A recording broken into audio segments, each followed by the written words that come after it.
Most of us think we know what a covenant is. We hear the word and we instinctively translate it into something familiar. A contract, a promise, a handshake agreement, maybe even wedding vows. Something written, something signed, something that can be broken if things go bad enough. And that's understandable because that's the world we live in. But here's the problem. When we approach the Bible with that modern definition of covenant, we drastically underestimate what God is doing. Covenant is not just one biblical idea among many. Covenant is the framework of the Bible itself. Through covenant, God created Israel. Through covenant, God revealed his holiness. And through covenant, by trusting in Yeshua, we are saved. So today, we're going to do something important. We're going to let go of what we think a covenant is and learn what God means when he uses that word.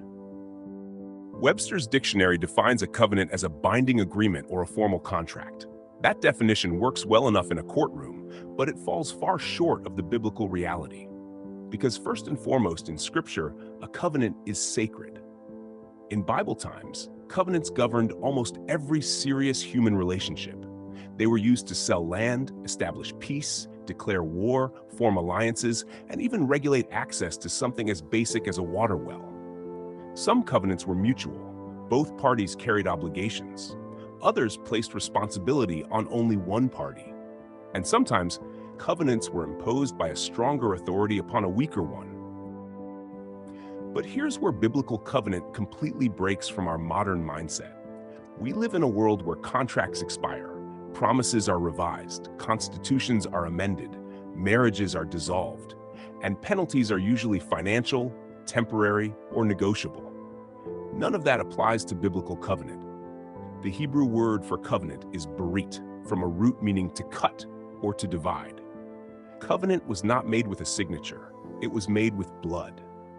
And the Bible's Greek word, diatheke, doesn't fully capture this idea because culture and language are inseparable. Some Hebrew concepts, like berit, shalom, or Messiah, don't have true equivalents in other languages. They carry layers of meaning that only make sense inside God's revealed story. One of the most important differences is this: biblical covenants are permanent unless explicitly conditional. When God makes a permanent covenant, it cannot be revoked. It cannot be renegotiated. It cannot be overturned by time, failure, or circumstance. And the consequences for breaking covenant were severe, often death, because covenant was never merely legal. It was existential. Here's where this gets even deeper. When God makes a covenant, it doesn't just affect people. It affects reality itself. In Hebrew thought, berit is also used to describe the laws of nature. That's because when God establishes a covenant, it becomes woven into the fabric of creation, like gravity, like time, like the speed of light. Think about this. At creation, there was no death.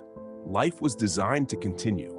But after rebellion, first in the spiritual realm, then in Eden, something changed. Death entered the world of living things.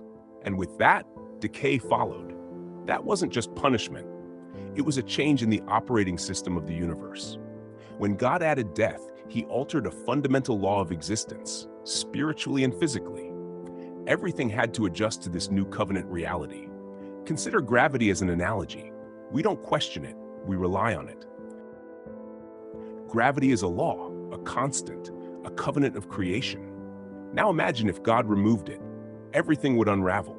Not one thing, but everything. That's how God made covenants work. They are not isolated promises.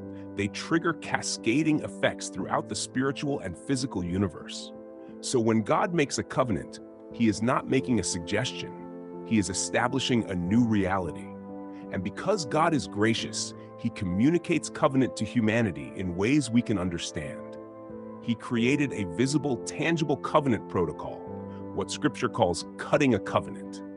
Blood was always central. God's name was always invoked. Life itself was placed on the line. That is the backdrop of Scripture. That is the seriousness of covenant. And that is the foundation upon which salvation itself stands. So here's the question we must walk away with. If God's covenants reshape reality, if they alter the laws of existence, if they cannot be undone, What does that say about the covenant God made through Yeshua? It means our salvation is not fragile. It is not temporary. It is not based on God's mood or our performance. It is covenantal. When God binds himself by covenant, heaven and earth move to uphold it. And that should change how we read Scripture, how we trust God, how seriously we take obedience, and how confidently we rest in his promises. Because when God cuts a covenant, the universe remembers it, even when we forget. And the good news is this: the same God who established death and decay through covenant has also promised, through covenant, a new heaven, a new earth, and everlasting life. And that covenant will not fail.